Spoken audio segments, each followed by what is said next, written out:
Good morning, everybody. Welcome to the Fall 2021 Gateways Conference.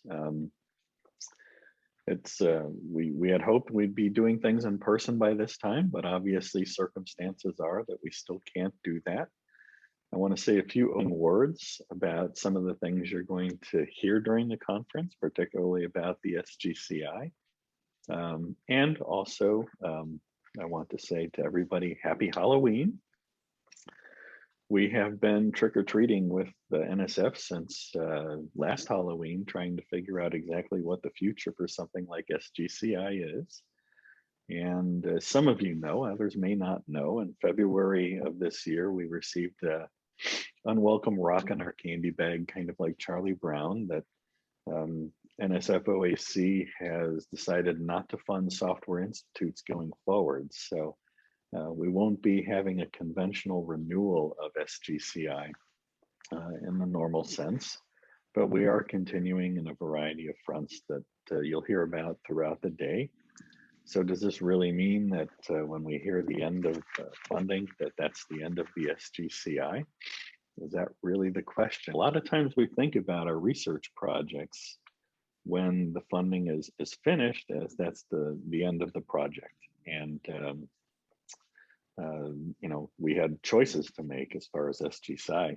Is that the way we perceive our project? Do we sort of, so to speak, pack up our candy and go home? I'd say no. Don't count us out just yet. We've got a lot of things to do. And one of the neat things about the SGCI is we've had a chance to interact with hundreds of people on over 100 consultations during the life of the project. And it's been wonderful getting to learn all about the sciences these people are doing and their stories. And of course, the technologies they're using too, but the science and the stories have been what's really sort of, I think, kept the whole group in SGCI energized. We will be publishing a storybook here in the upcoming month or two, summarizing some of those, and we'll give everybody a copy of that. I hope you find some interesting things in there, and some of you may see yourselves in there, as you already know, because we've been talking to many of you. So, you know, out of all those stories, you wonder, what are the things that impact you the most? And as SGCI, what are the things that impact us the most? And why do we think what we do is important? And I want to pick just one thing that I heard that really summarizes this. And this quote came maybe 2 years into the SGCI from a domain researcher. And it started like this: I never knew there was a community of people like me, meaning a community of people in domain sciences that were struggling trying to put what they do online in a way that larger audiences could use it. And so we see this very valuable function that we had to catalyze the formation of a community of people across many different domain scientists and science domains that actually didn't know that they could be helping each other and be within the same community. This single quote to me is one of the most exciting things that came out of the SGCI so far. And that's what motivates us to keep going. So we're not packing up our candy and going home. We are here still to continue working with the community. You'll hear a lot more in the upcoming discussions about how that takes form. But let me at least say one of the highlights that we'll talk a little bit more about later is that many projects have recognized the value of what the SGCI offers and have already included SGCI personnel funded in their efforts, going on 6 years past the initial grant that started the SGCI. So we are going forward. Now, can we go forward in exactly the same way that we did? Not exactly. There are going to be things that we offer that in order for projects to work with us, we're going to need to have some funding to do that. But there's a very strong value proposition behind that funding that we'll talk about in a panel coming up in about 45 or 50 minutes. And I'll say more about it there. And then there's the other thing, which I think is very exciting. And that is that it's time for some of the things we've done as the Institute to be handed off to the community to continue to grow organically in the way that they should grow as this community evolves, this conference being one of them. And you'll see a panel about that very topic as well. So we are continuing forward. The reason we've called this conference the Road Forward is that it is a road forward, and there's not a brick wall in the middle of this road. We've been pressured to work on sustainability plans literally since the second year of our operation, even before we were fully up and running. We have been considering it. NSF gave us a supplement year 6 to really focus on that. We're very thankful for that. And our plan is, as I said, to continue forward. Just a little highlight on that. We hope to be having this conference again in person next year without going into a whole lot of details. But let's just say it most likely will take place in a sunny place that a lot of people like to go, and there might be some indoor olive trees involved. And I'm not gonna say a whole lot more about it, but you should be getting an email pretty soon from the Institute telling you a little bit more about what that is. And we received some very good news about 10 minutes before the start of this conference that really will enable us to plan for that to happen in either the spring or fall, as comfort allows us to do so with upcoming COVID. So again, welcome to the conference. Happy Halloween. We're energetic and going forward, and hope that you as the community that's been catalyzing yourselves now feel the same way and really see this as a thing of value that you want to continue going forward as well. I think we'll have a great upcoming conference this week, and I think we'll have a great one next year, hopefully in person. And with that, I'll turn it over to Sandra to talk about GatherTown and all other kinds of stuff. Thank you very much, Mike. And thank you very much for this great introduction. So I make it now short.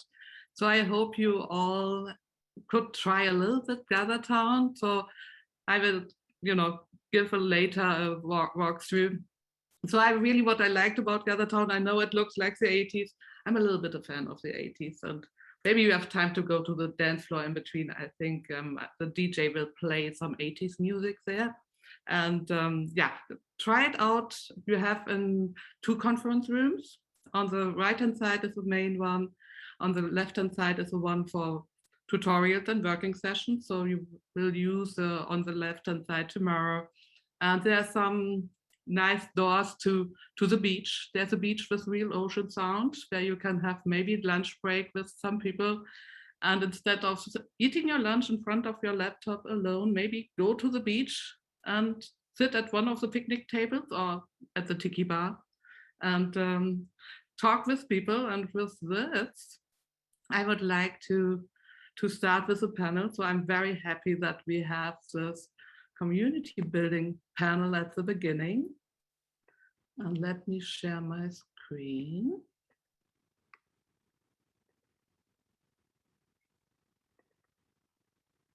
So do you see now the screen? Yes. Great. So we start with a panel on community building. It's my pleasure to introduce the panelists: Marisa Brazil, Anshu Dubey, Rafael Ferreira da Silva, Blake Joyce, and Rebecca Koskela. And I'm not really doing so much about the introduction, except for that I gave them a little bit the duty to answer already the question, what community building activities have proven to be very successful for your communities, and what did not work well. And that is, each of them will answer it in the introduction, and you see the different roles here. And I just go through it alphabetically. So the last name. So we start with Marisa. Thank you, Sandra, and good morning, everyone. Thank you for inviting me to join you today. My name is Marisa Brazil. I am the Associate Director of Outreach and Community Engagement at Arizona State University, part of the Research Technology Office, but I do have a long history of working in the research computing and data community. And as I look around the room, I'm seeing a lot of familiar faces. So some of the organizations or communities that I have worked with, I am the former coordinator of the Campus Champion program. I have been very active in the Practice and Experience in Advanced Research Computing PERC conference. So I've had a variety of volunteer roles on their executive committee, and I am also on their steering committee. And I have also been very active in the Women in HPC chapter, previously at Purdue University and currently for the Rocky Mountain Advanced Computing Consortium. And I also have worked with 2 different science gateways. So I see Rajesh is here from Purdue, and we've worked together on the GABS project. I only wish I had had more of an opportunity to help as much as I would have liked to, but I am now also newly minted on the ComSys.net Science Gateway. So that's international open research community to support fair computational modeling in the social, earth, and life sciences. And so in terms of community buildings that have, community activities that have worked well for us,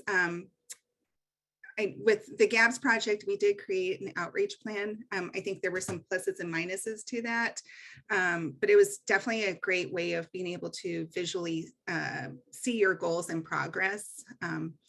Having a web presence is always very valuable. Networking at conferences, I think, is probably one of the most invaluable things that we can do. I can say that with my PERC hat on.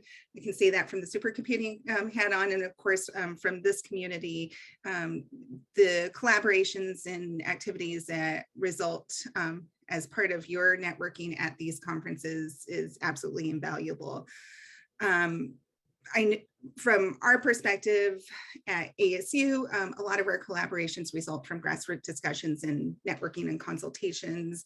Women in HPC chapter, is particularly at RMAC, we've had a lot of community conversations where we choose a relevant topic and just, have kind of a short presentation at the beginning and have some discussion immediately after that. But also inviting role models and panel presenters on very relevant topics to diversity, equity, and inclusion to our meetings. From the Champions program, we have monthly calls, guest speakers, an email list, a very, very active email list, as well as 2 annual meetings, one at Supercomputing and one at PERC, which have been really helpful. And from the GABS project, right before I left Purdue, we did have a 2 or 3 day retreat. And that was a very helpful activity in terms of bringing the group together, sharing experiences, and getting started with the work. So stakeholder meetings, again, presentations, publications, workshops, and training. And then I want to turn it over to my other panelists. Thank you. So, Anshu? Hi, I am Anshu Dube. I work at Argonne National Lab. Before that, I used to be at the University of Chicago for many, many years. And my community building efforts came about because of a software that I was responsible for building. And we wanted it to be something. So this is the community of astrophysics, which had been sort of a pioneering community in terms of building community software and disseminating, and it had a slightly different culture than most of the other domain sciences did. But despite that, building community wasn't exactly an easy part of it, because many times it seemed like one was kind of banging one's head against the wall when one talked about things like community codes and good software and software process, etc. And then that began to change with the conceptualization of Ideas Project by the DOE at the same time that NSF started talking about software institutes. And so what Mike said earlier today really resonated with me, because once Ideas Project started, and I started to meet with people, I found that there were many, many more like-minded people with wide experience than I had even thought about. I had expected there to be. So that was a sort of good validation of one's thinking, and that was, to my mind, the game changer in terms of how the community has started to build.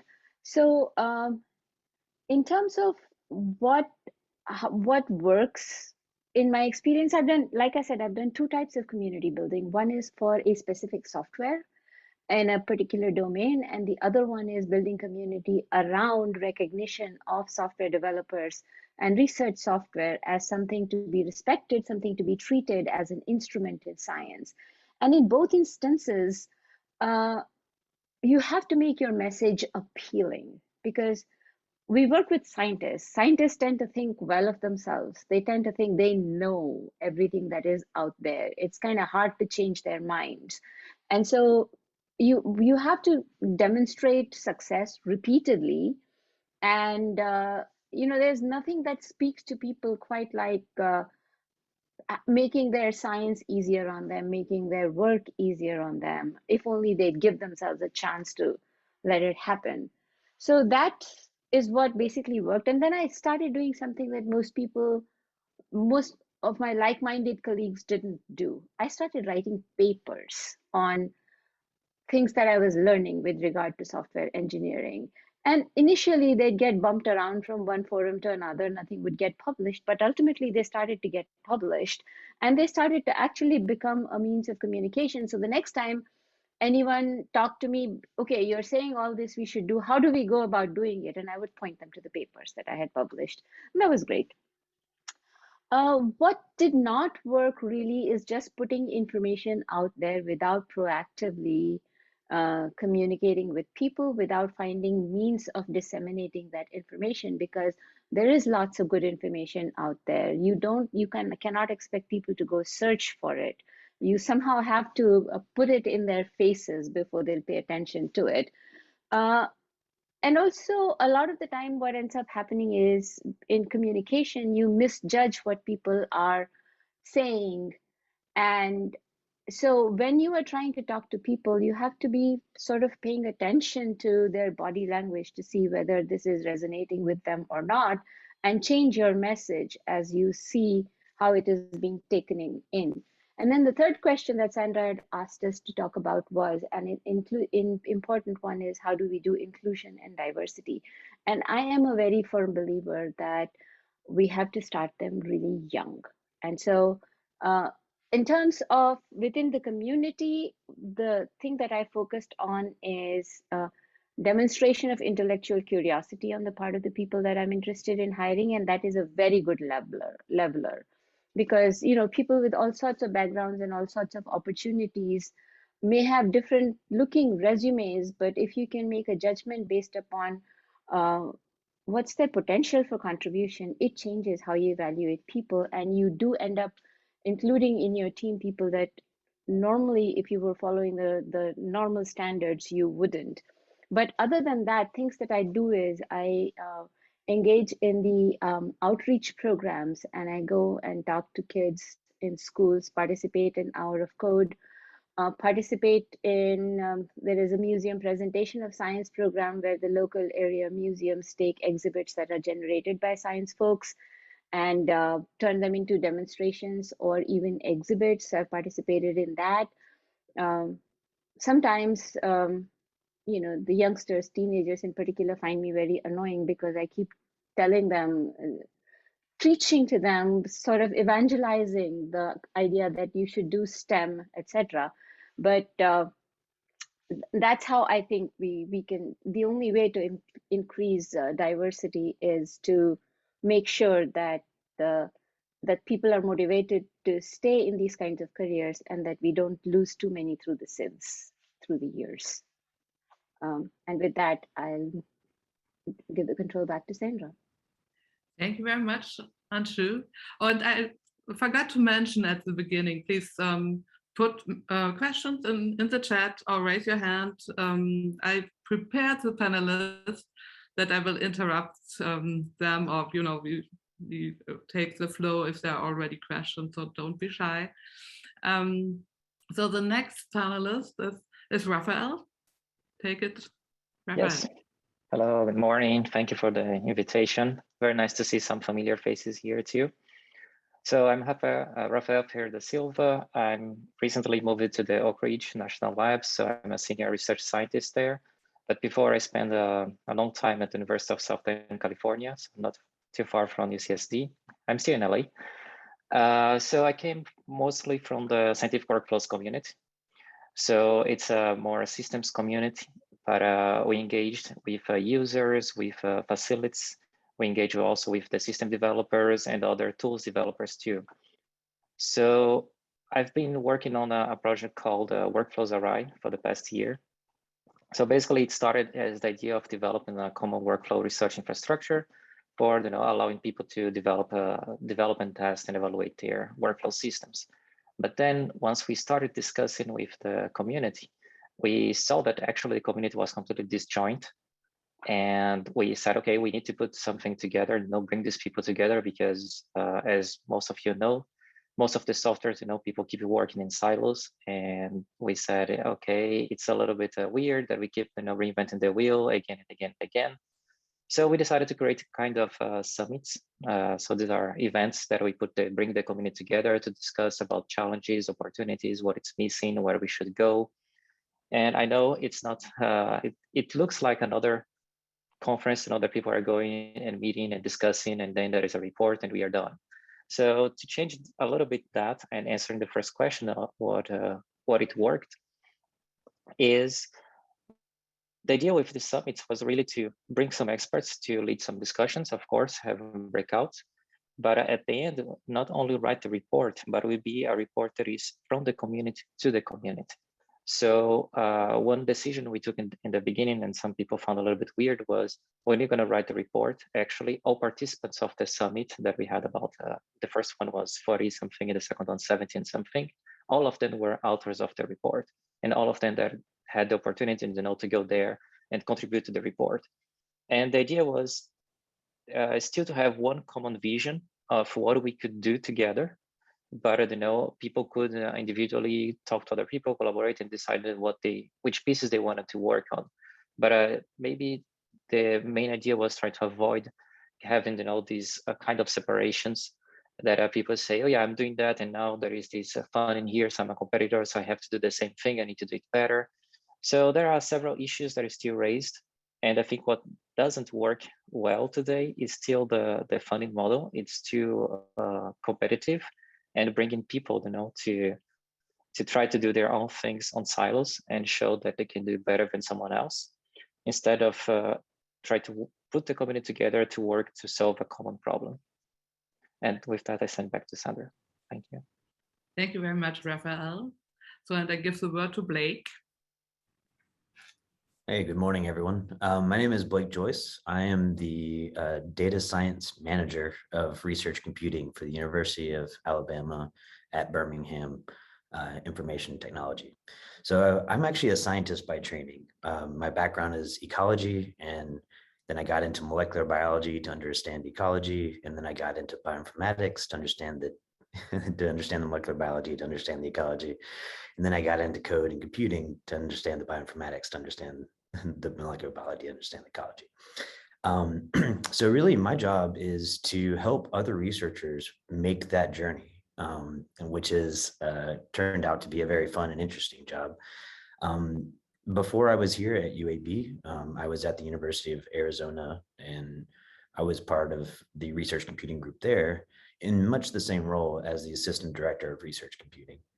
And so really my job, like I was saying, is researchers are trying to use cyber infrastructure, are trying to use code. So I'm very reliant on gateways. And I see Alan is here. If Alan ever stops doing open on demand, I'm going to quit and join some other walk of life, because teaching researchers how to use cyber infrastructure is extremely difficult. There was once upon a time I had to actually teach them Unix for 6 weeks before they could ever get onto an HPC. Open on demand has solved a lot of that. But gateways are a beginning, and I think that's why we use that term. It's not the full journey for a lot of researchers. So I always kind of joke that my group are data science Sherpas. And really what I mean by that is the researchers say, they point at what mountaintop they want to get to. And our job, and really mine, is to manage the research software engineers, to manage the cyber infrastructure professionals, to manage my consultants and support and training activities, and to build communities that allow those researchers to reach the heights that they're going for and the analyses and the scale that they're searching for. So, I'm glad that this conference is, the theme is the road ahead, because I really do believe that's the next step. We have a lot of wonderful gateways into research computing and science enablement, but a lot of it is the next steps. So with that in mind, I'll actually answer the questions in the reverse order, because what got me into community building was what wasn't working for us. And so at the University of Arizona, we were doing a lot of software carpentry. We were doing a lot of data carpentries, and those were wonderful starts. But I realized at some point, we had a community of teachers, and we were all kind of talking and catching up with people. And we realized that we were getting people into this space. We were getting researchers into this space, but we weren't really getting them to where they could solve their problems in research with code, with cyber infrastructure. We were kind of giving them a window, but we weren't giving them a door, right? And so we realized very quickly that we needed one more step, right? We needed to build a community where people could come and ask specific questions and sit down and solve hurdles and solve bottlenecks using the cyber infrastructure that was available to us, both at the University of Arizona, but also nationally and regionally through Exceed and other kinds of groups. And so what we wound up doing was creating Research Bazaar Arizona. And we actually stole the idea from a group of Australians and New Zealanders. And I co-founded this with Julian Pastorius, who's a New Zealander. He was back home hanging out with his family, and he ran into a bunch of other Kiwis, and he realized, and they were doing this Research Bazaar thing down there. So he came back and he told me about it, and I was like, oh, we should be doing this. And really it's designed to be a marketplace, a place where people can come and share their information, get information from other people, and just exchange ideas in a kind of low overhead, low stress environment. So we started doing weekly events, having researchers come and talk to us about what they were trying to do. Why were they attending, data science, trainings and things on campus? And then we would sit down and actually solve whatever problem or apply the code they had just learned about to their actual research questions. And we did it weekly, so we kind of did it step by step by step. And we found that over time, people were able to actually own that knowledge that they had come and started to learn as beginners. And we saw people kind of upskill, and we saw people become part of this community. And I think the last annual event we had was about 350 people from 4 or 5 countries, and it was online because of the pandemic. But we were not prepared for how quick the community grew. And it was very interesting to see how the community grew, because it wasn't dependent on any one of us. It grew like a bazaar does, like a marketplace does. So really, that's how I see the future for all of us in science facilitation and cyber infrastructure is how do we move these new communities into upskilling and being able to access these things, and how do we lower that barrier to entry and then start to solve research problems? And just like Anshu was saying a second ago, I started smiling because that's exactly what I've been trying to do for a very long time. And what's interesting is in my job, I help at the University of Arizona. We had 101 different departments using our services and research computing. Here at UAB, we're about 64 and growing very fast. And so it's not just a single discipline. And so for me, engagement is all disciplines. Any kind of person asking a question about data or researchers, you should come in and you should be using these things. And we should be, technology should never be a barrier to entry for researchers trying to ask questions and answer questions. And so that's my interest in community building and gateways. And I'm looking forward to the conference and meeting people and discussing ideas. Thank you. Thanks, Blake. and Rebecca. So if you are talking, Rebecca, you are muted. Sorry about that. No problem. Hi, my name's Rebecca Koskela, and I'm the Executive Director of Research Data Alliance US. Prior to this, I worked with both EarthCube and DataOne, and it's really nice to see so many familiar names from those projects, as well as my work with ESIP. So what I wanted to say was, actually, the Research Data Alliance is an international member-based organization that started in 2013, and it's almost the opposite of what people have been talking about, because we started as a community. People came with their problems that they wanted to solve, and they did self-selected groups, all of them interested in solving a problem. The way Research Data Alliance works is we have working groups that have a limited time, so they're usually about 18 months. So they come with a problem that is very doable in solving in 18 months. The other ones are the interest groups. And Sandra, as an example, is a co-chair of one of these interest groups for virtual VREs, virtual research environments. And because it's an international group, I think the thing that Research Data Alliance, RDA, has to offer is the networking opportunities. And I've heard some of the other panelists say this, but the networking opportunities through RDA are international. And it's really interesting to see how other countries have solved similar problems. So the US has gateways, Europe has BREs, and they have all these different things. They have different funding mechanisms, which is really interesting to learn about too. One of our challenges, I guess our biggest challenge is the pandemic has not helped. The biggest part of RDA was gathering together in person, and each plenary, there were 2 plenaries a year, there still are 2 plenaries a year, moved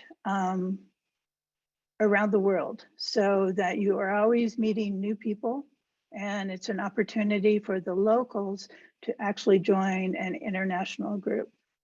So one of our biggest problems as far as community goes is trying to figure out how to do this in a virtual world. And the other is time zones. I tend to be the one that gets to join at 4 a.m. and that's hard. So we try and change the pain point. So we rotate times, and that seems to help a lot. The other problem, RDA is an all volunteer group with the exception of the secretariat. And there are 2 paid members in the secretariat, and that's it. So it's really hard. It's a lot of cat herding to try and keep track of all of these different working groups, interest groups. And it's not just the STEM fields, there's humanities, so it covers all domains. But I think that actually adds something to the community that you wouldn't, if you stick within STEM, you may be missing out on some of the social science aspects. Librarians bring a great deal of ideas and support to the groups. So I think when you're building community, I think it's important to look outside of what you might think your silo is actually, because that's one of the things RDA does is break down silos. I also wanted to say that what RDA has in common with the gateways is sustainability. I've taken the course along with my team to figure out how to sustain an organization. And one of the biggest takeaway messages there is being able to explain what your organization does in a very succinct way and knowing how to say what you have to offer. If you were to go away, who would care? So that's one of the things that I think the Science Gateways, the Institute really offers, is offering other projects funded by NSF, and RDA US is funded by NSF plus some foundation money, but learning how to sustain, because that's a that's a major one, as Michael pointed out with NSF, is you need to be sustainable. And that's a hard thing to do for projects that are usually funded by the National Science Foundation. And Great, that's perfect. it for me. Thank you very much. These were 5 really great introductions and a lot of aspects already from diversity, the different communities. And we have already a question also in the chat. So Rajesh, you want to ask maybe yourself? You can unmute yourself, and Blake already volunteered to answer that. Yeah, sure, thanks. Yeah, I was gonna ask about, so when we talk about community, I mean, there's the researchers as well. And in our experience, usually when we have these discussions, initially they don't see the value of a gateway because their immediate short-term goal is usually just to get their code working, maybe share with a smaller community of their collaborators. But then invariably you end up, when you dig more into the requirements, you end up realizing that maybe they need auth, maybe you need CI logon to open it up to researchers or other institutions and not to the general public. And so you sort of drift towards a gateway solution. So if you have something like, say, NanoHub that's well established in the domain, then you can sort of point them to that and say, there's these thousands of tools and maybe you should add it to that. But if you don't have a gateway for that community, then how do you sort of, I guess, show them the value of having these bells and whistles versus just doing a short-term solution? Yeah, and I think that's a great question. I don't have a perfect answer, as I never have a perfect answer to anything, but you know, as central IT, you know, I've been doing central IT for about 7 years now, when I gave up the science world. And we wind up being the shore that everyone who doesn't have a gateway that washes up, right? And so a lot of what we do is to try to bridge those gaps and try to explain, you know, we spend a lot of time trying to figure out where people want to go. People come to us with needs, and then they tell us how they want to solve those. And my first reaction always is, you know, listen, obviously, but my first reaction is, oh, great. So what problem are you trying to solve? Because I was a server forever, since I was 8, actually. And in the food service industry, you never just bring people things. You always ask what they need. And then, you know, a really good server will bring you what you don't ask for. So you're always constantly digging into like, what are people actually needing? And so for me, it's like you're saying, a lot of times these requests come because they're trying to get, you know, everything done to meet project timelines, to meet grant deadlines, to meet reports or conferences or whatever it is. The only 2 groups on the planet that don't have more time are farmers and scientists, I think. And so a lot of times it's just asking, it's about painting a picture of like, if you do it this other way, you stand in the future to gain a lot of, either additional time, or you know, there's less overhead. You know, part of what we do is data management, and that's always a fun conversation to have with researchers, because it's often a difficult conversation, but and one that they have very little interest in doing up front, but we'll thank you later for having that conversation. And I think working with gateways is a very similar thing. Again, when we were working with 101 different departments at the University of Arizona, and that was every major college. And there were a lot of departments that were new to the cyber infrastructure space. And so I also like general solutions. And I think that we're in a time where you don't need a full-blown gateway to help people get into a space. And that's part of why I like some of the more general gateways like Open on Demand. You can set up some, you know, really easy tools with the front end and a file browser for people to collaborate in just a few minutes, you know, really sitting down. And I really think that groups like research computing groups around at different places are helping meet those 2 things is what we can do for the broader community. Hopefully I answered some of your question. Thanks, Blake. So then we have Anshu. She had also some thoughts about it, and then Raphael. No, I was commenting on Rebecca's introduction where she mentioned that there are including social sciences is a good idea, and I was just endorsing that thought because we have a social scientist on the team, and it changes the conversation enough that it brings in aspects that we weren't thinking of before and broadens and makes the conversation richer. Yeah, great. Thanks, Anshu. Raphael? Yes, so yeah, just to answer a little bit more and complement to Blake's answer, because I totally agree with everything you said, Blake. I think that's the goal. And for me, it looks a little bit with something that we are trying to do at Oak Ridge right now, that is called the translational research. So sometimes it's too much burden into the researcher, itself, to do all the translation into something that is bigger. So what we are trying to do is how we can leverage the research, and at the same point, how we can bring other people that have different expertise to help translating that research into something that the community can use.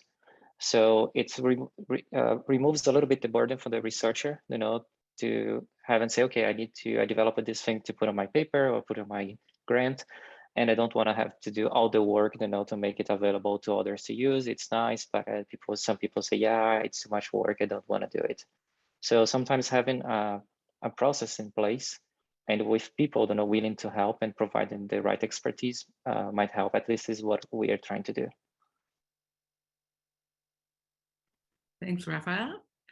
So, and I would have a question regarding also diversity, equity, and inclusion. And Anshu said already a couple of things about that. So, Marisa, you have also a lot of experience there. So, what were processes that helped to really broaden the community to, include more people and the diversity of people? Sure. So it's a tough question, and I've been having the conversation a lot lately, and I think what is becoming more and more apparent to me is that the work that goes into increasing diversity, equity, and inclusion in general in our community is an invisible labor. It is, it is built on hours upon hours of people's labor outside of their normal jobs and as part of their everyday jobs, and there needs to be more of an investment in it. I just had this conversation yesterday at CASC. So things like basic acknowledgement of the people that are doing the labor, or I think we all understand it's a problem, and having allies, on all sides of the fence available to increase awareness and share the information. But most importantly, one of the things, especially most recently in my work with the RMAC Women in HPC chapter, is, we talk a lot. We know it's a problem, but we're trying to identify ways to come up with constructive resolutions or solutions, or offering tools and resources that can help. And one of those examples might be recruitment. We all know recruitment is a huge issue. And so I've tried to bring programming to the chapter where, we're not just talking about the problem. We already know what the problem is, but identifying the solutions. And then I want to give a shout out to Alan and Julie Werner, who are the general co-chairs for PERC 22. One of the things that we've been trying to move forward is trying to identify ways to make PERC more accessible to anybody who needs it to be more accessible, whether it's a mom or a parent, or whether it's somebody who has special needs that require family to travel with them. And so I think it's approved in our budget. Hopefully we haven't really done a lot of marketing or advertising about it yet, but we were able to identify a small amount of funds this year to be able to provide an opportunity for to make the conference more accessible. And I know Maytal is on this call, and this is something that Maytal also has championed over the years. And I'm very excited to say that for PERC 22, that's something that we can offer this year. And hopefully this isn't the first year. Hopefully this isn't the first thing that we're doing to become more inclusive and diverse. Very cool. Thank you. And I would have, so we are a little bit over the time, but we got also time cut off at the beginning. So I would like maybe a short from everyone. I'm sorry to do it that way, but what is your vision for your communities in the next 5 years? And maybe keep it around half a minute, Rebecca. So I'm putting actually something in the chat that as soon as I finish this, I'll release, because I think it's important to reach out to other groups. There are a lot of volunteer groups, and some people are members of many of these. And I think it's important to figure out what the different groups are doing so that we don't do the same thing. The other thing that I'm doing as far as the US goes, we're forming the region of the Americas that will go from the top of Canada all the way down to the tip of South America. So we are increasing diversity that way and actually getting more people involved in data management and open access. Fantastic, thank you. So I do them now the round. So Anshu, your vision? So my vision is basically, we do have some momentum going in terms of recognition of research software engineering as an equally important aspect of scientific discovery that everything else around scientific discovery is. And it is my, so, and also for a change, at least in the DOE, the program officers are listening to us and taking our input in terms of how to make the community become more aware of it and incorporate basically what I want to, what me and my like-minded people in the Ideas Project want to do is establish software as an instrument and all that entails in terms of support, growth, etc. We just want to keep building on that momentum. And I'm looking forward to a time where we don't have to be the preachers for this, that this is understood and it is part of the DNA of the scientific process. Great, thanks. Marisa? I would say try to find a way to maximize our efficiency as a community. We're a small community and in a lot of overlapping groups, and try not to reinvent the wheel every time we do something and work together to get things done. Great, thanks. Blake? For me, the future of the community is inclusion of disciplines. And that's something that I'm focusing on personally. I want to collect them all. You know, I want to have every department at my university or in my community using services. And I like some of the questions that Rajesh and John are asking, because I think we're in a time where, like what Marisa is saying, that we have to be pretty efficient with whatever little funding we do get. And there's always too much work to do. And so I find researchers create things when they don't think that thing exists. And so part of my job is to help say, hey, you know, we're a central knowledge base. You don't have to use necessarily the way that we solve problems, but you know, maybe we can adapt these things we're doing for 10 other departments in a small way and solve your problem too. And that way we only have one way to do 10 things or 11 things instead of 11 or 12 ways to solve 11 problems. And so for me, I find that inclusion from all the different disciplines becomes really important. I've like gone into departments and said, hey, you should be using research computing things. And they're like, well, we're linguists. We don't, you know, we're not traditional researchers. I'm like, you know, that's fine. Come on, you know, you're part of the community. Let's go, come on in, right? So I think that's my way forward. Great, thanks. Raphael? Yeah, so I've basically, my vision is basically what Anshu and Marisa was mentioned also for the workflows community. But also, one thing that we wanted to position ourselves is being this middle layer, between different communities, and facilitate the communication among these communities. And taking it from what Blake said, give him more training, and let people be aware of what's happening, because something we want to try to avoid right now, it's stopping the raising number of workflow systems. Right now we are over 300. So great, thank you so much, everyone. This was a really fantastic panel, and thank you for taking the time and sharing your knowledge. And I hope you will enjoy a little bit more of the conference. And I would now give it to Lee Noble as the moderator of the next panel. And let me see whether he's on. Yeah, there he is. And yeah, I am here. So I start to share my screen because I will be on the next panel as panelist. Okay. So let me. Okay, so I think we're getting ready to say goodbye to the welcome panel discussion. Thank you, that was great. And everybody who's here now for the SGCI PI panel discussion, that's what we're getting ready to start. I think everybody's hopefully about ready for that.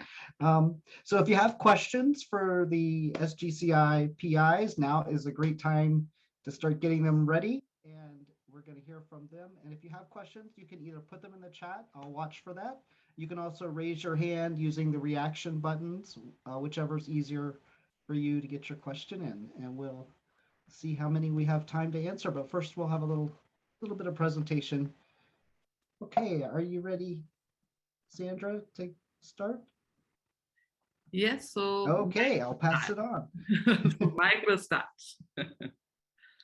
Okay. So for many of you, I know you're already familiar with some of the things SGCI does, and I just want to make sure that for those of you who aren't that familiar, we show that, and go ahead and animate in the 3 different areas, Sandra, if you could, please. We broke our activities into 3 areas: education and training, networking and community, which you're participating in today, and support for building and running gateways from a technology and sustainability standpoint.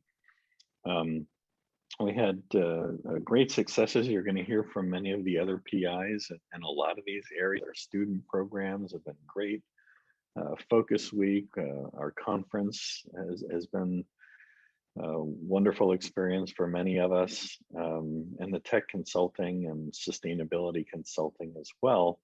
I want to point out that we have had a change in one of our co-PIs this year. So Sandra Gesing has taken over the role that previously has been had with Catherine Lawrence, who everybody who's attended these conferences over the years, Catherine has done an amazing job of putting these on.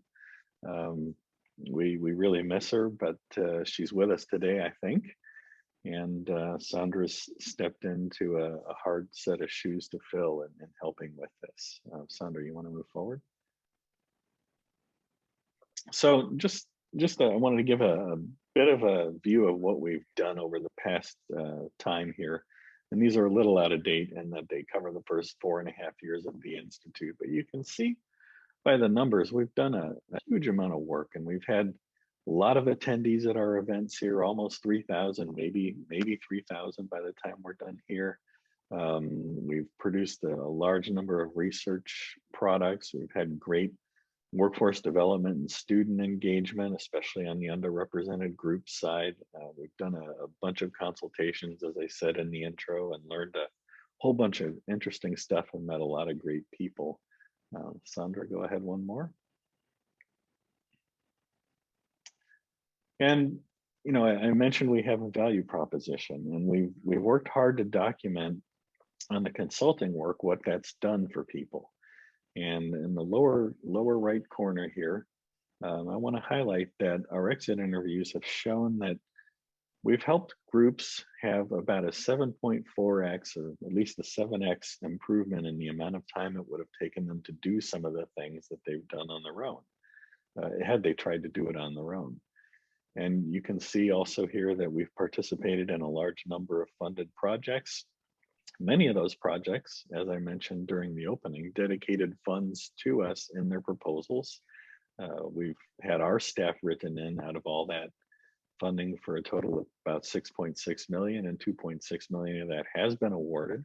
And that's many of the engagements that I talked about that go out for 6 years past the funding here. One of the things, Sandra, move forward one more.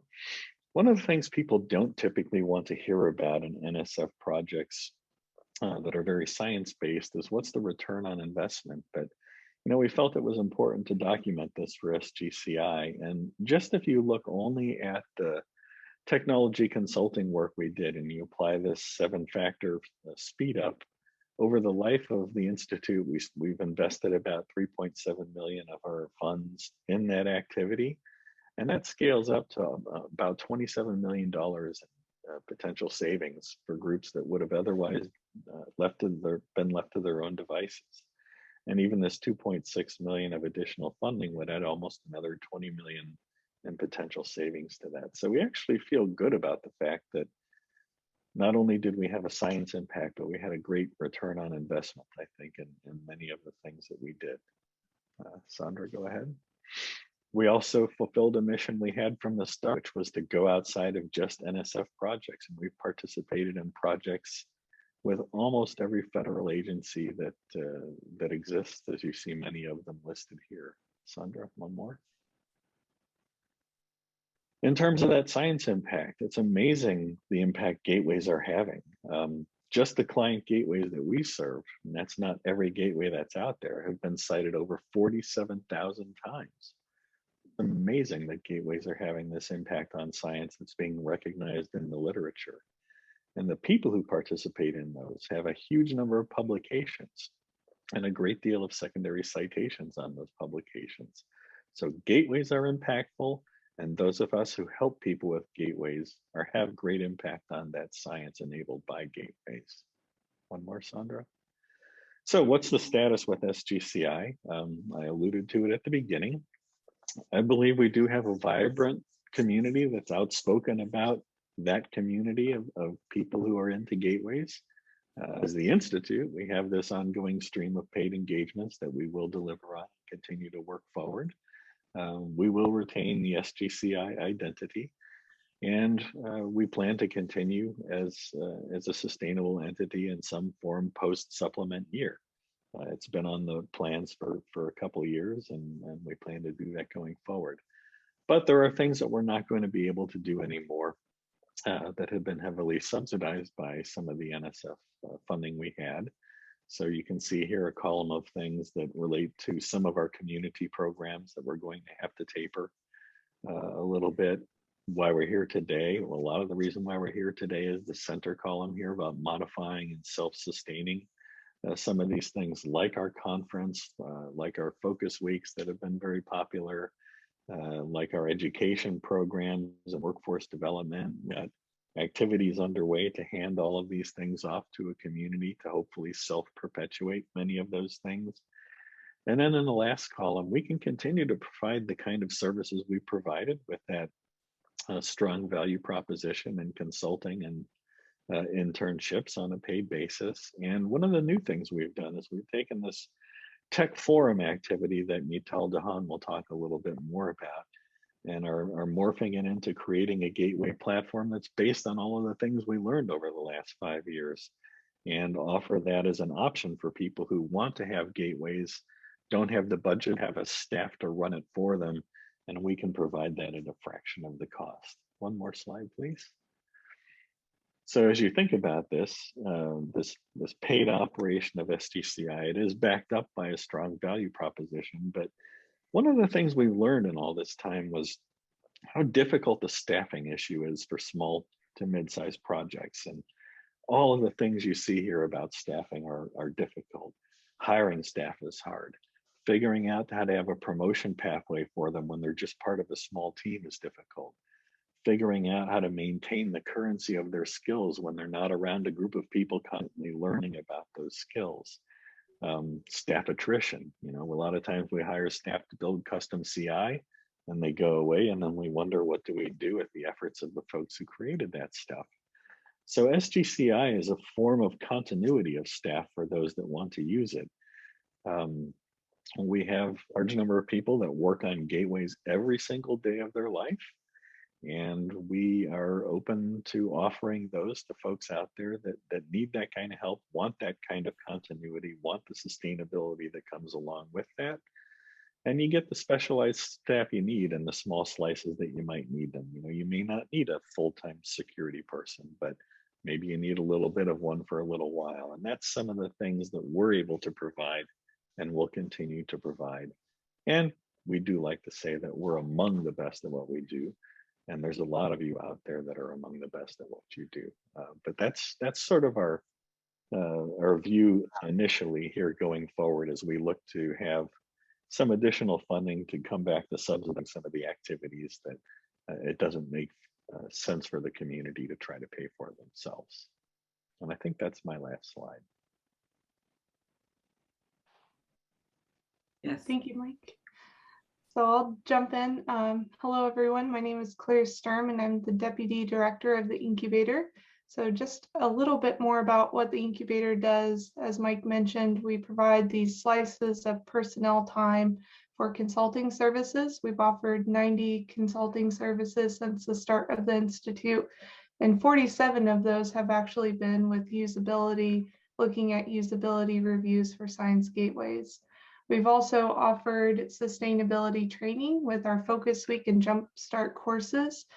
Over 18 offerings since the start with 533 attendees. And I think several of you in our group today have been able to join us for those Focus Week and Jumpstart sessions. So welcome.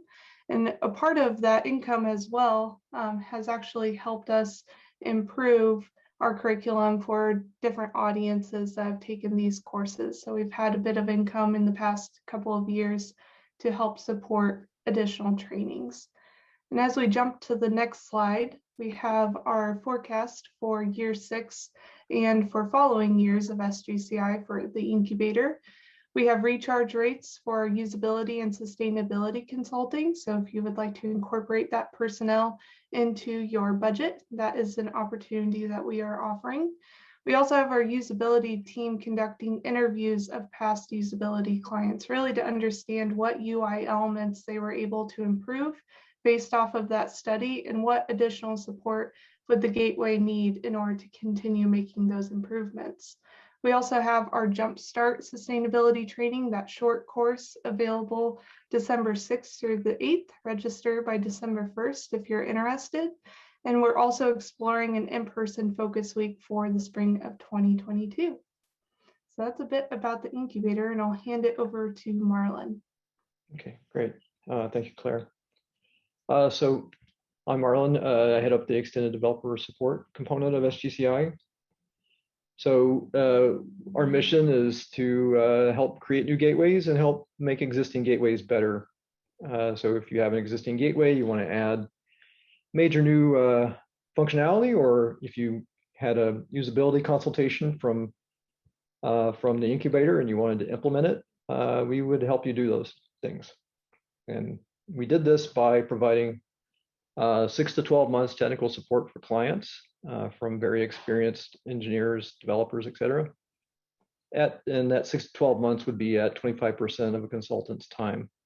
If you think in terms of budget numbers, that's roughly $50,000 to $70,000 worth of an NSF or NIH budget that we could effectively contribute to your project for a year. Next slide. So when you see numbers, I learned recently, you should always ask, are those big numbers? And I think that these are big numbers. So of those consultations, we did 50, we did or are doing 58 of them, and we have 2 more in the queue based on incoming funding and letters of collaboration that we wrote. We placed an emphasis on this over the last couple of years, and so 9 of those were co-funded consultations where we basically it could provide additional support to a grant that wrote us in for EDS time. As Mike said, we had I'll not go to decimal places. We had roughly 7 times client speed up. So that number specifically is coming from the EDS consultations. And so there was a question about how we calculated that, and I can tell you later. Not yet, please, back. And so also the citations, we always ask gateways to provide a how to cite us citation on the website and count those citations, which that's how I got the number 2,400. And we always do exit interviews with our clients and ask, is that, was the consultation good? Were the people assigned to you, were they effective, and all these sorts of things? And so those answers always come back on the, 5 or 6 on a scale of 1 to 6. Next slide. So if you forward through those, yeah, keep going. So we won't read these for interest of time, but if you want to learn more about besides just numbers of, kind of the cultural impact or impacts that we had on the ways people were working, you can read these nice success stories. So I just grabbed the first 3, but you can follow that link to see more. And next. So like has already been stated by Mike and by Claire, we have a really good capacity here that we've developed of developers who can help build out gateway projects. We can't provide that free to use service anymore. So we're limiting it to people for whom we're being co-funded or otherwise provided a letter of collaboration. But we believe that this proven value that we are delivering will be of interest to the community through funded collaborations going forward. And I think also we think that we can help you make your proposals more competitive. Next. Hi. So I'm Linda Hayden, having a little trouble with my background screen, but my video is on. But I want to take a look at with you at what workforce development does, organizing internships, conducting hackathons at both supercomputing and at PERC. Those have been very successful in terms of helping to prepare our students and giving them challenges directly related to managing the data and setting up gateways. We also have professional development seminars for our students. These are undergraduate and advanced undergraduates and graduate students as well. We have our young professional awardees. You'll be hearing more about that later this year when it opens up again. That nomination open up again. We'll be conducting we have conducted a summer coding institute. We will not be continuing that effort as we go forward. Next one, we have academic year workshops to help train our students, and as much as possible, we will continue that. And we have a new focus on our faculty curriculum development efforts, as well as supporting our annual Gateway Conference. So looking at the internship program, which in the past has been somewhat supported by Science Gateway, with 58% of the cost being coming from clients. This will be on a 100% basis, supported by clients. Possible to continue to have the assistance from our graduate students, our advanced undergraduates, and now some of our faculty members as well. But this is an opportunity to provide the students with a very clear pathway to work with gateway related towards a gateway created centered career. So it's been an interesting opportunity for the students, productive. Lots and lots of students have gone through it, and you see a list of the institutions and the gateways that have benefited from this internship program. Next slide. As I said, about 58% of the students were funded by our community during the years that we have had this internship program. About 56% of them are from underrepresented groups. About 46 have participated in the program. Of those who have gone through the program, about 22% of them are still in school, but we have 35% who have finished their studies and are now still in a gateway related field. So that we're very proud of that. We have about, let's see, actually it's 41% who are still in school. And then we have, a combination of graduate students and undergraduates that are shown on this pie chart as well. Next slide. One of the other efforts that we have sustained is the hackathon, and it will continue. We are preparing for a hackathon at supercomputing, and we have 88 people enrolled, signed up for that now.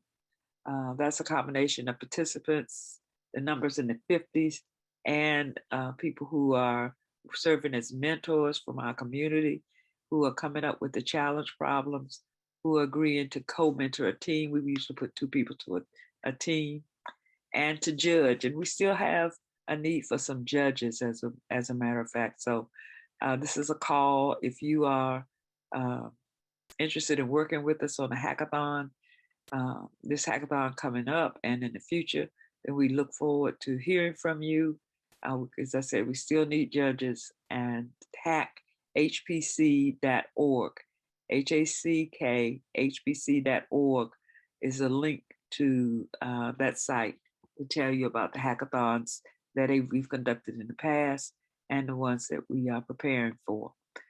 But we get about more than 50% male, 42% female, all levels of academic endeavors on there, but mostly upperclassmen, master's levels, and PhD students are involved in the hackathon. About 74% of them from MSIs. So I look forward to hearing from you if you're interested in being involved in our future efforts, both the hackathon and internships. Thank you. Thanks, Linda. So my name is Maytal Dahan. I'm from the Texas Advanced Computing Center, and I'm the co-PI leading the Scientific Software Collaborative. So I'm going to give you a little overview of what we do in SSE and what we plan to do moving forward. So one of the things that Mike mentioned earlier was kind of how to continue to engage the community and pass things on to the community, such as the conference. So one of the things SSE has done is this Tech Summit effort. We've developed an application description language and a resource description language. Essentially, kind of it's a schema for how to define applications and how to define resources. It started internally within SGCI and is now engaged the wider community. It's used by services such as Tapas, Aravada, HubZero, Exceed, Open On Demand. And now we've transitioned to monthly community meetings. So we would love it if you have kind of a software or are interested in learning more about how to really define applications and resources to join our monthly calls. I believe they're the first Monday of the month. But feel free to go to that website and we would love to have you join us, come learn more. There's kind of a read the docs. There's a GitHub repo where there are issues and you can contribute to expanding the description language. And we're kind of happy to help if you're interested in integrating it into your software. So this is a project that we're really interested in kind of having the community continue to take over and expand on. Next slide. Also, we have the Gateway and Software Catalog. So, part of the I didn't know community existed with people like me. We're really looking to address that. So very often, I hear when I go to conferences, because I didn't know there was software or tools that I could use instead of building my own or having your poor grad student come up with kind of a hackish solution. There are a lot of existing gateways and software services, and the catalog is there to really promote and help engage the community that way. Right now, there are over 620 entries. And we'd like to kind of continue to expand that. So feel free to go visit the catalog and add your own services. Um, and also one last thing that I don't have a slide for, but Mike alluded to earlier, is we'll really be spending the next year offering this gateway platform. So using what we've learned with our combined years of gateway building and software services, we'll be offering a platform in the community to really lessen the burden for researchers and also offer sustainable opportunities for gateway projects. So feel free to reach out to me directly if you have any questions, or I look forward to hearing from you. Thank you, Maytal. I'm Sandra Gesing.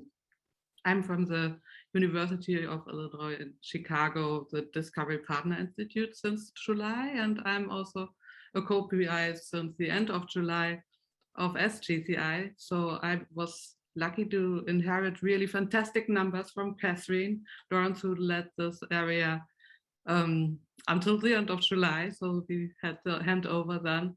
So if you look at these numbers, we had 6 conferences, let's say 5 years and 3 months. That is really a good number. 57 webinars, 135 blog posts. And we have in our newsletter list 1,131 contacts and 289 research projects that is like publications, presentations, chapters in books, and over 3,000 participants at different events. So not only at the conferences, but in total at the different events we offer. And if we look at our website numbers, for example, this really was very nice for us. So with this conference, the weekly unique page views ticked up 2 weeks ago to 1,943. This is very cool. And we have up to over 1,300 weekly new visitors. 238 requests for different services of SGCI, and also really a high number of 180 weekly returning visitors. So that shows the interest in SGCI and its services. So what is the path forward really for the community engagement? And what we are working on at the moment is a move into a community-driven conference series, as Mike already mentioned also. And we listen to your feedback. So we did also in the last years always these surveys after the conference, and we will also contact you after the conference again to fill one out. What are your favorite parts of the conference? What do you like to see? What really keeps you engaged? And so we will hear also after the break from the advisory panel, what are some ideas to go in which direction, because next year, which is exciting, will be still the conference organized by SGCI, and that is now the period where we give it over to the advisory board and to the community to make it a further thriving conference series. And we will continue partnership with other centers and projects, as we heard already, and also to go to additional ones we didn't work before yet, for example, like Go Fair US. We want to do campaigns to diverse communities to increase really also on broadening the access to science gateways and to the communities, from domain researchers, funding bodies, technical communities. And yeah, presentations and publications about science gateways, but also about our services themselves. We will plan for that. We will plan for more traffic on the website to bring out also more the services. And we have a group of gateway ambassadors, which I lead, and we will continue this group in a different format, in a way, for example, to join the USRC community and have a group there to bring developers and gateway providers and researchers maybe in this space together. That is one of the goals. And I know you have listened now a lot, but I would interrupt before the Mentimeter if there are first questions. Maybe I should. So Lee, are there questions we should do first? There was some discussion in the chat, but it looks like all of those questions got answered. Specifically, there was a question about how the speed up factor was calculated, but a very nice answer was in the chat. So Okay. We're okay to go on to the Menti if you're ready. Or do we want to have open discussion first? No, it's fine for me. Maybe it's nice for people to get to do also something. So let me go to the Mentimeter. So you see the number here. And let's give it a shot. And I need to start the Mentimeter and present. So since one was also very exciting for this conference, now at the moment we have over 50% participants who are the first time at the Gateways conference. And this format, as we mentioned, is a little bit different this year. It's more around how do we go forward from here, and which has a lot of points to discuss, but we have also nice submissions. And so therefore it would be nice to see the audience. Have you used SGCI services before, who's listening to this panel? And so it looks like that most of you, I give it a little bit more time. Do you maybe also need to see the number? The number is on the top of the screen. And I know it's... Lee put it in chat. Great. So, okay, so a lot of you know the services.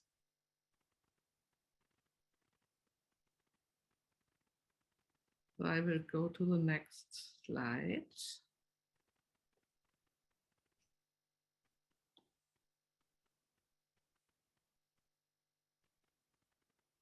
Okay.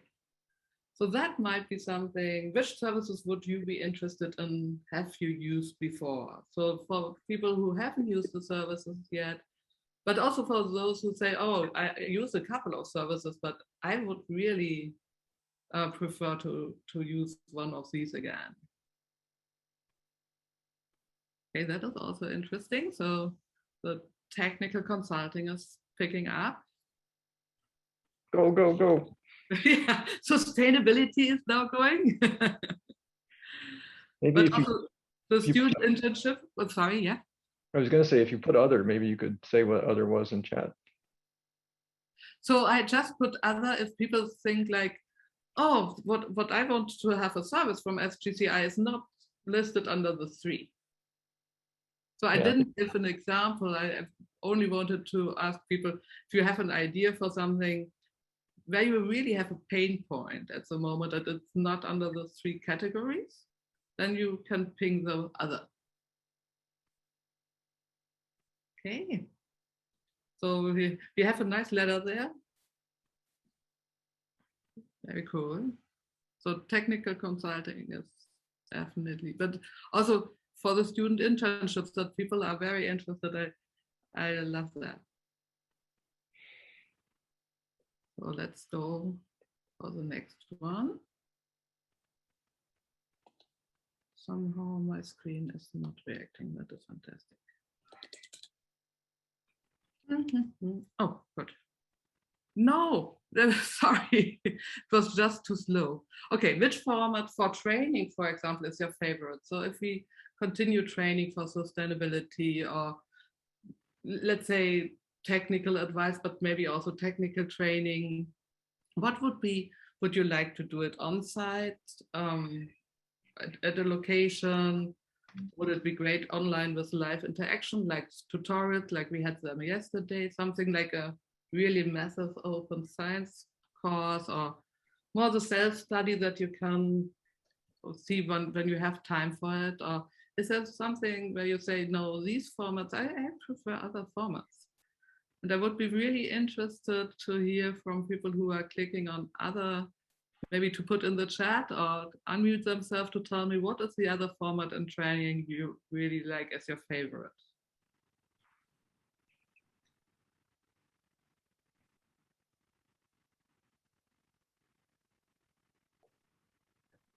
Okay. So people are still filling it out.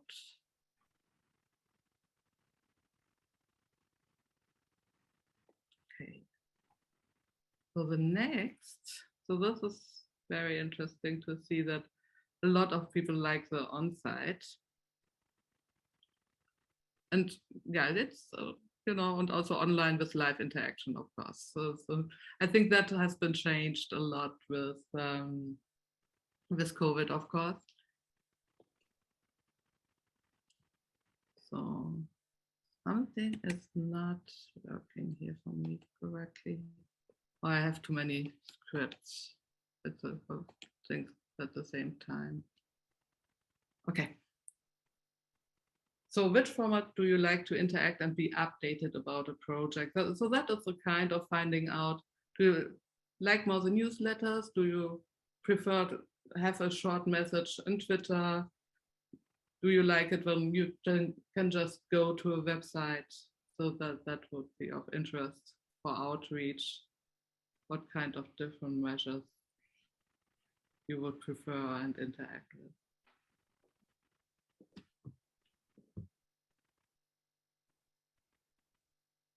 So this is, yes, I have to also say I like something like a monthly newsletter. I like that I'm able to see news also on the website. Slack is a nice way to interact. So a mixture maybe of all these different things makes a lot of sense. And this was now really the last one, and I stopped sharing.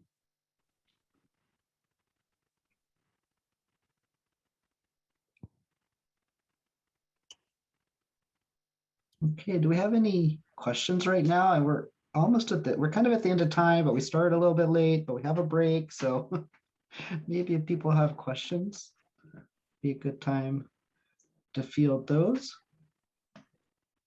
Put my face up here.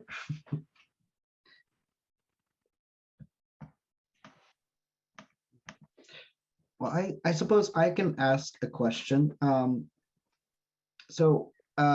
love that you've spent a lot of time looking at how, you know, all the different impacts that you've had.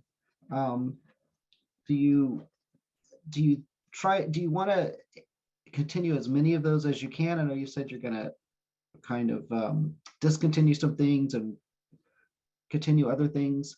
Like, are you discontinuing things for finances, or do you think it's because they weren't effective? Maybe that's my question. Were they not effective, or is it more like a financial issue that you can't continue certain things? I'd answer that initially. Some are strictly financial. You know, there are subsidized things that I think are extremely worthwhile, and I would love to continue. I would love to find ways to even grow those programs more. But they're not the kind of things that typically have a great deal of funding attached to them. But I also think there are things we learned during this that maybe we wouldn't do, and we would do in new forms. You know, one of the things that I think we found is the program was called a Software Institute, right?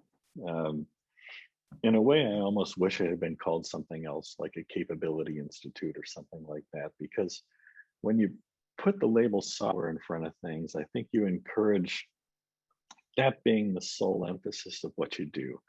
And a lot of us are all software people. And when we get together, we talk software talk back and forth that maybe the rest of the world doesn't really see or understand.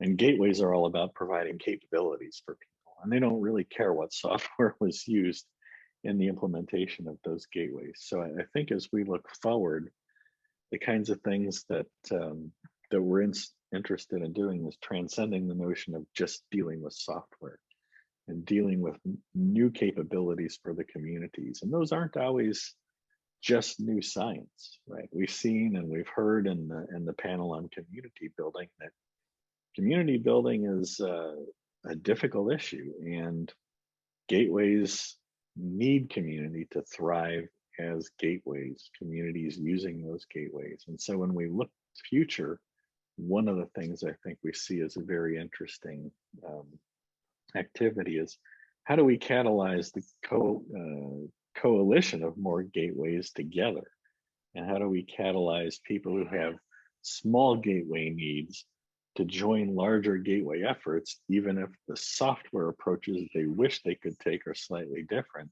but that consolidation of work into maybe even a smaller number of much larger gateways ultimately is I think our ticket to greater sustainability of gateways themselves. So that, you know, I've probably got a lot more thoughts on than that because we've been putting a lot of thought into what it is we're going to propose next. But that's some of the things that I think are very compelling and interesting for me.